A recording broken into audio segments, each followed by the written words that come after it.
આપણે અત્યારે ધોરણ 11 સાયન્સના માસ્ટર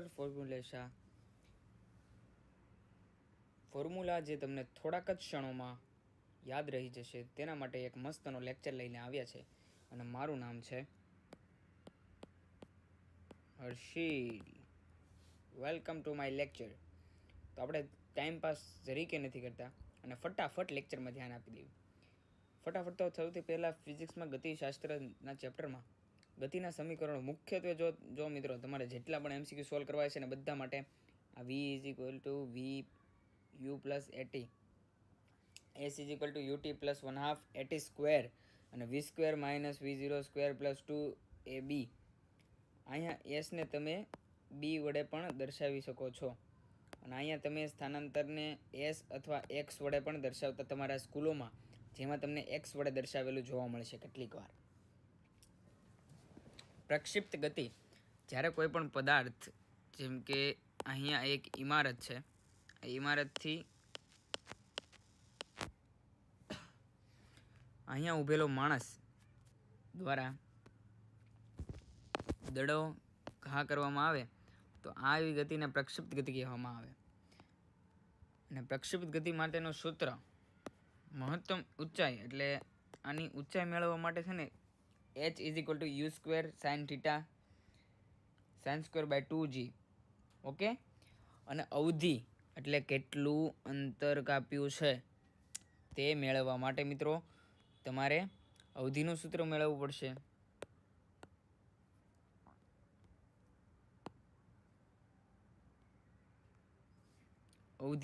અવધિનું સૂત્ર, અવધિને r વડે દર્શાવવામાં આવે છે u square sine 2 theta by g. Okay. આવી જ રીતે વર્ક પાવર એનર્જી જે તમારું સૌથી મહત્વનું ચેપ્ટર છે, જેમાં તમને કેટલાક MCQ જે તમારા MCQ ન થાય ને એ બધા જ આ ચેપ્ટરથી તમારા MCQ થવા મળશે. જેમ કે ગતિ અને સ્થિત ઉર્જા, k = 1/2 mv square. Okay. Kinetic energy શોધવાનું કે એટલે તમને ગતિ ઉર્જા શોધવાનું કે ત્યારનું સૂત્ર k = 1/2 mv સ્ક્વેર.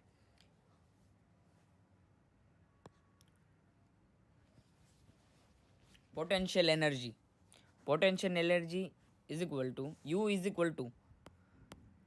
આને સ્થિતિ ઉર્જા. ઓકે મિત્રો, mgh. અને જ્યારે વર્ક પાવર એનર્જી કાર્ય અને પાવરની વાત કરવામાં આવે, જ્યારે કોઈ પણ વસ્તુનું કાર્ય શોધવામાં આવે, જેમ કે કોઈ પણ બળ દ્વારા કાર્ય પૂછવામાં આવે તમને, ગુરુત્વાકર્ષણ બળ દ્વારા કાર્ય શોધો, ત્યારે મેક્સિમમ તમારે બધા જ રીતે આ સૂત્ર સૌથી મહત્વનું રહેશે, જેમાં W = F × D અથવા FD cos થીટા. જ્યારે સદીશોના સ્વરૂપમાં હોય ત્યારે FD અને અસદીશોના સ્વરૂપમાં ન હોય ત્યારે FD cos થીટાનો ઉપયોગ થાય છે. પાવરનું સૂત્ર W/T. ઓકે. P = W/T અથવા F × V. ભૂલતા નહીં મિત્રો. અને F એ શું છે? બળ. રોટેશનલ મોશન, રોટેશન, ચાક ગતિ અને ગુરુત્વાકર્ષણ ચેપ્ટરમાં તમારું બધાનું સ્વાગત છે. અને આ ચેપ્ટર સૌથી સારું છે અને થોડુંક ઇન્ટરેસ્ટિંગ પણ છે મિત્રો. આમાં કેટલીક વાર બહુ જ સારા MCQ પૂછાઈ ગયેલા છે પ્રીવિયસ યરમાં, જે ખૂબ જ IMP રહ્યા છે.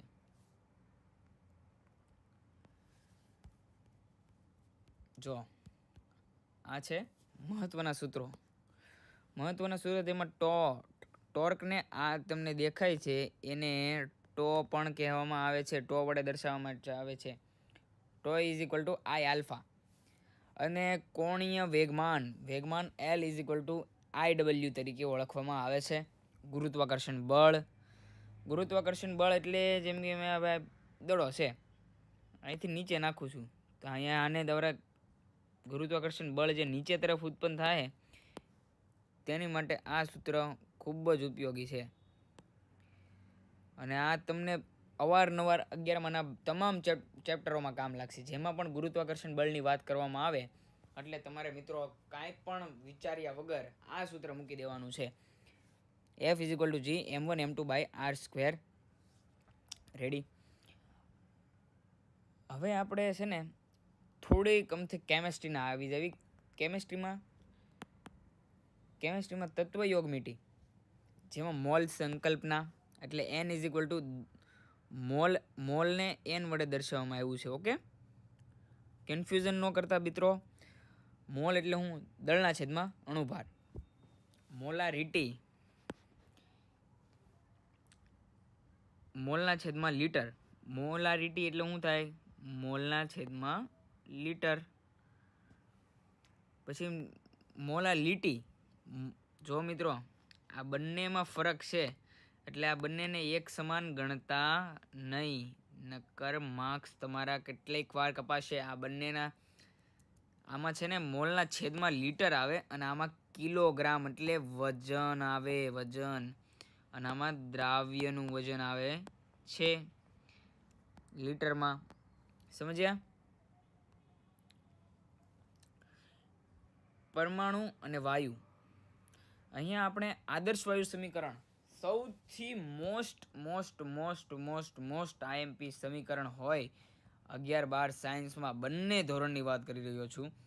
તો તેમાં સૌથી મોસ્ટ આઈએમપી હોય તો PV is equal two NRT.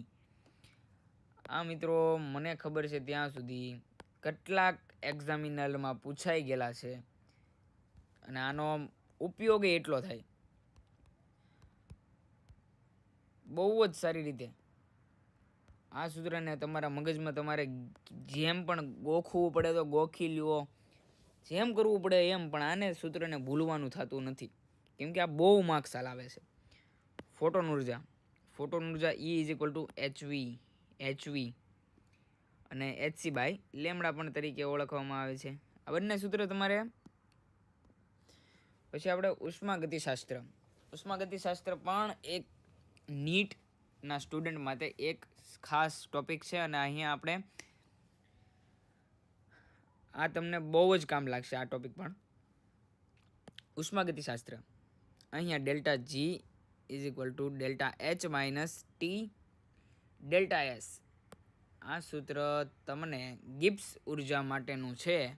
Gibbs ઉર્જા જે ઉષ્માગતિશાસ્ત્રમાં અંદર આવે છે. અને ફર્સ્ટ લો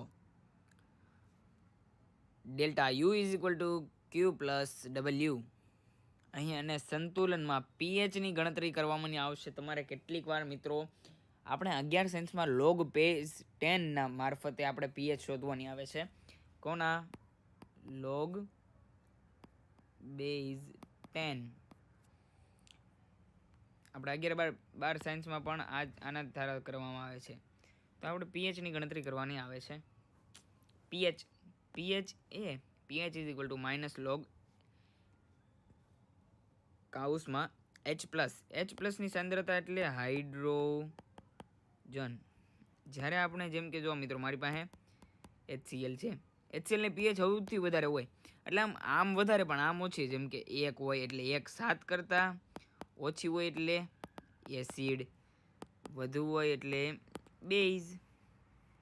તો આવી રીતે આની પીએચ કેટલી થઈ? ઘટી ગઈ ને ભાઈ, એસિડ થયું ને. HCl તો એસિડ આવે ને. હા તો જો હવે આમાં H પ્લસ એટલે હું H પ્લસની સાંદ્રતા, જેમ કે મેં પાણી નાખ્યું ભાઈ, હો મિત્રો પાણી નાખો તો આની સાંદ્રતા વધવા મળે. એટલે 7 હોય તો પછી ધીમે ધીમે 6 થઈ જાય, 7 થવા મળે, અને 8 થાય. બેઝિક એ બની કે HCl તમારે માટે બેઝિક પણ બની શકે છે. આવી રીતે પણ થાય. અને અહીં એક બીજું સૂત્ર છે મસ્તનું, પણ કેટલાક વાર MCQમાં જે તમારા માર્ક્સ ખોઈ શકે તેવું છે સૂત્ર, જેને આપણે લાલ પેન વડે દર્શાવવા માંગીએ છીએ, કેમ કે આ બહુ જ આઈએમપી છે, બહુ જ. Kp is equal two KCRT into 10. આ સૂત્ર તમને તમારા ઉષ્માગતિશાસ્ત્રના બધા જ દાખલા સોલ્વ કરી આપશે આરામથી. કેમ? આરામથી તમને આ બધા દાખલા સોલ્વ કરી શકતા. અને જો મિત્રો આપણો વિડીયો ગમ્યો હોય તો હજી મને કોમેન્ટ કરજો, તો હજી આવા હું વિડીયો બનાવીને તમને મોકલીશ, અને આપણે સેવા જ કરવાની છે. Okay, by. રામ ને સીતારામ બધા ભાઈઓને. બીજી વાર આપણે આવો વિડીયો જોતો હોય કોઈ પણ વિષયનો તો કોમેન્ટ કરતા જાજો.